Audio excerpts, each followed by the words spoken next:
Sufi Islamic Boarding School.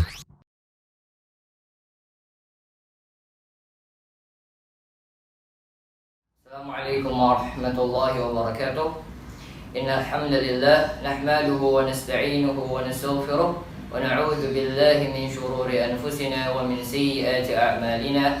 Man yahdihillahu fala mudilla lahu wa man yudlil fala hadiya lahu.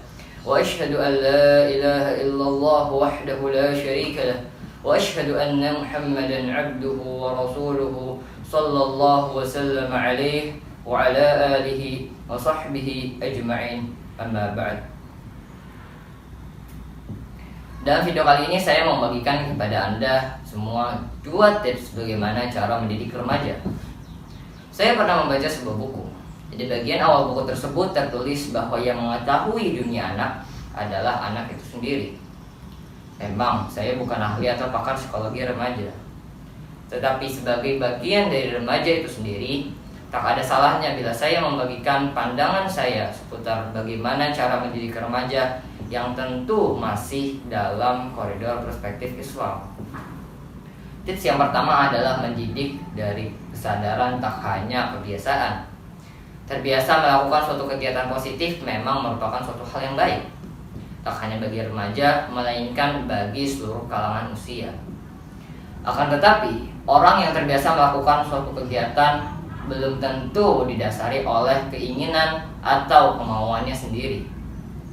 Dia bisa saja terbiasa melakukan kegiatan tersebut karena paksaan dari orang lain, entah itu orang tuanya, gurunya, atau bahkan temannya. Dalam Islam sendiri, ikhlas merupakan salah satu dari 2 syarat diterimanya suatu amalan.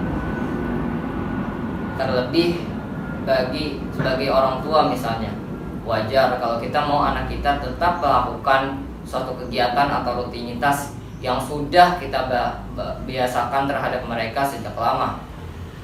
Entah itu ketika kita tidak ada, ketika kita tidak dapat mengingatinya, atau bahkan tidak ada yang mengingatinya sama sekali akan hal itu.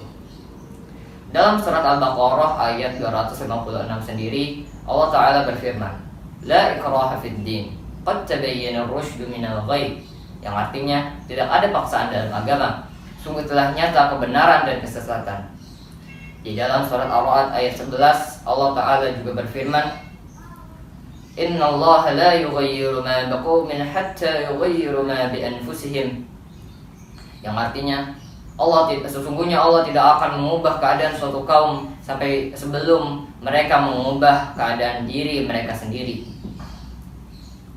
Hal yang bisa kita simpulkan setelah mendengar 2 dalil yang sudah saya sebutkan sebelumnya adalah bahwa sebenarnya kebenaran dan kesesatan itu telah nyata perbedaannya. Akan tetapi yang menjadi permasalahan sebenarnya bukan perbedaan antara kebenaran dan kesesatan itu yang masih abu-abu. Permasalahan sebenarnya adalah kurangnya kesadaran pada remaja untuk memilih mana yang baik bagi dirinya dan mana yang buruk bagi dirinya.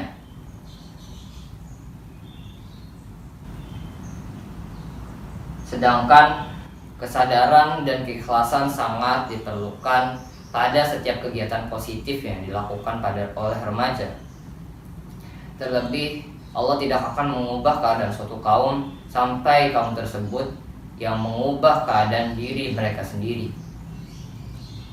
Tips yang kedua adalah tak hanya menghukumi tetapi juga memberi solusi. Seringkali remaja disalahkan atau dihukumi atas berbagai macam kesalahan yang mereka perbuat. Saya tidak bilang bahwa menghukumi atau menyalahi remaja ketika mereka memang berbuat kesalahan merupakan cara mendidik yang keliru. Akan tetapi alangkah baiknya ketika kita melihat seorang remaja berbuat kesalahan, sebagai orang tua, guru, atau teman, kita tidak hanya menghukumi mereka, tidak hanya menyalahi mereka, tidak hanya bilang bahwa mereka itu salah ketika mereka berbuat hal tersebut. Akan tetapi juga memberi solusi sehingga mereka dapat lebih mudah menuju ke arah yang lebih baik. dalam Islam sendiri misalnya, kita umat Islam disyariatkan untuk menunaikan 5 sholat waktu setiap harinya. Akan tetapi ketika umat Islam tidak bisa melaksanakannya atau menunaikannya dengan berdiri, mereka masih bisa menunaikannya dengan duduk. Ketika tidak bisa lagi, mereka masih bisa menunaikannya dengan berbaring. Ketika tidak bisa lagi, mereka masih bisa menunaikannya dengan isyarat. Di bulan Ramadan seperti ini juga misalnya, umat Islam disyariatkan untuk berpuasa sepanjang bulan Ramadan. Akan tetapi ketika ada seorang muslim yang tidak bisa menjalani puasa selama bulan Ramadan, atau pada hari-hari tertentu mereka tidak bisa berpuasa pada hari tersebut, dia masih bisa menggantinya di hari-hari yang lain di luar bulan Ramadan. Seperti contohnya ketika wanita itu sedang haid, atau ketika seseorang itu sedang bersafar atau sakit, atau ada wanita yang sedang hamil atau menyusui dan tidak kuat untuk berpuasa. Lalu apa hubungannya dengan bahasan kita kali ini? Allah Ta'ala berfirman di surat Fatir ayat 15, Ya ayyuhan nasu antumul fuqara'u ilallah wallahu huwal ghaniyul hamid, yang artinya, wahai manusia, sungguhnya kalianlah yang butuh terhadap Allah, dan Allah dialah yang maha kaya lagi maha terpuji.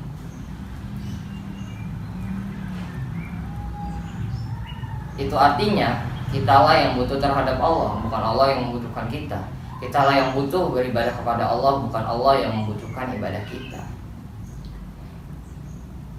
Akan tetapi di balik banyaknya ibadah yang disyariatkan dalam Islam, masih tersisipi oleh opsi-opsi lain atau keringanan-keringanan pada banyak syariatnya. Entah itu dalam sholat, puasa, dan masih banyak lagi. Sehingga kita bisa melihat di sini bahwa di baliknya syariat yang banyak dalam Islam, masih banyak opsi lain, masih banyak solusi lain ketika kita tidak bisa melakukannya, walaupun memang itu dalam hal-hal tertentu. Kita bisa belajar dari sini ketika kita mendidik remaja, bahwa kita tidak hanya menghukumi mereka, kita tidak hanya menyalahi mereka ketika mereka salah, akan tetapi juga memberikan solusi, memberikan mereka motivasi, memberikan mereka saran, sehingga mereka bisa lebih mudah untuk menuju ke arah yang lebih baik. Jazakumullahu khairan katsiran telah menonton. Assalamualaikum warahmatullahi wabarakatuh.